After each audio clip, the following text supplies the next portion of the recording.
In this first lesson, we're going to look at some basic piano techniques. The first thing we'll do is look at the finger numbers.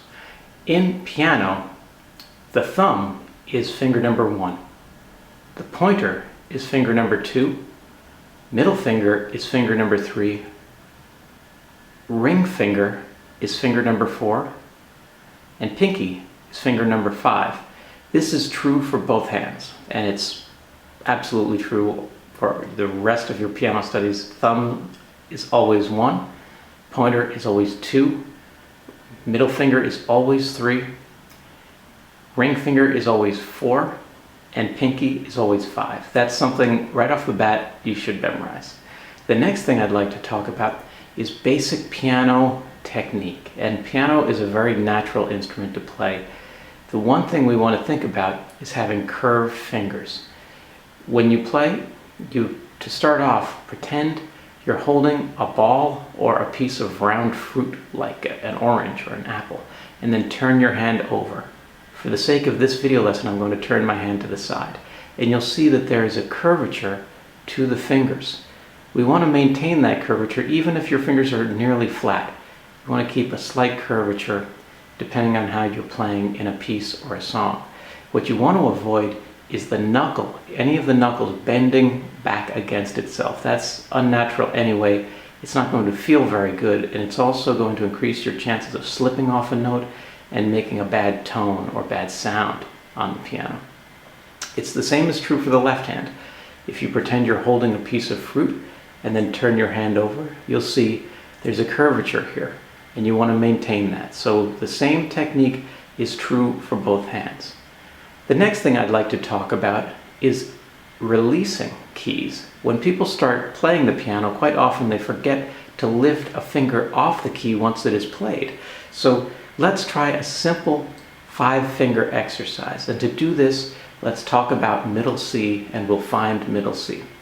If you're playing a piano or a keyboard, you'll see groups of 3 and 2 black keys like this. Here are 3, here are 2, here are 3, here are 2.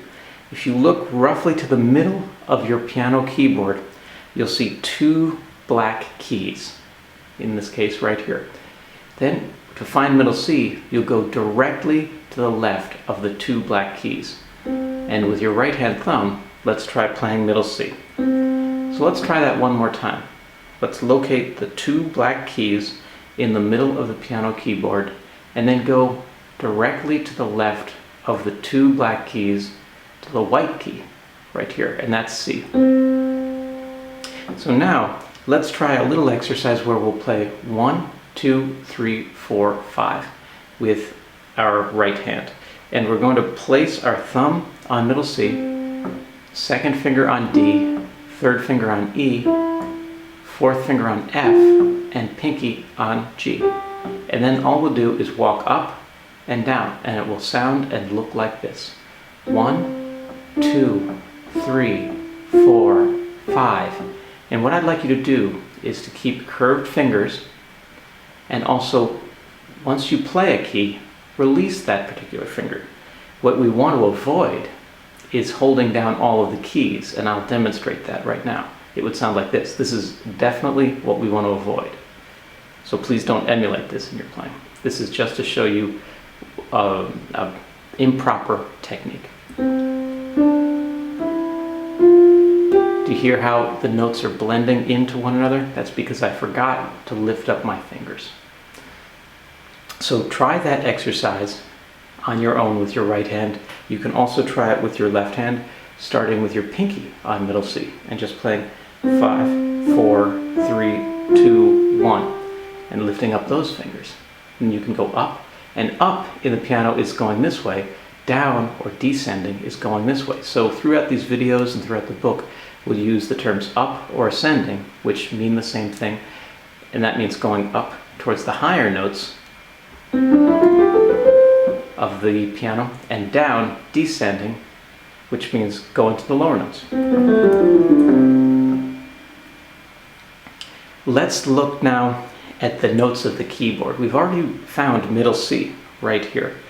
And then, as we mentioned in the book, the piano is very easy to understand in terms of the notes because it follows the alphabet. So and our alphabet goes from A to G in music. It doesn't go beyond the letter G.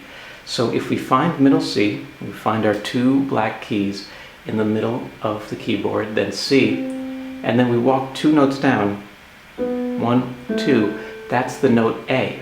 So with your index finger, I'd like you to find A, C, then 2 keys down, and then we're going to climb up the piano keyboard saying the letters. So A, B, C, D, E, F, G, and that's the end of the piano and music alphabet, so it will just repeat A, B, C, D, E, F, and so on. You can get the idea that it continues up. The lowest note on the piano keyboard is an A. That's going all the way down here. It's not on our video screen. The highest note going all the way up to the very top of your piano keyboard is a C.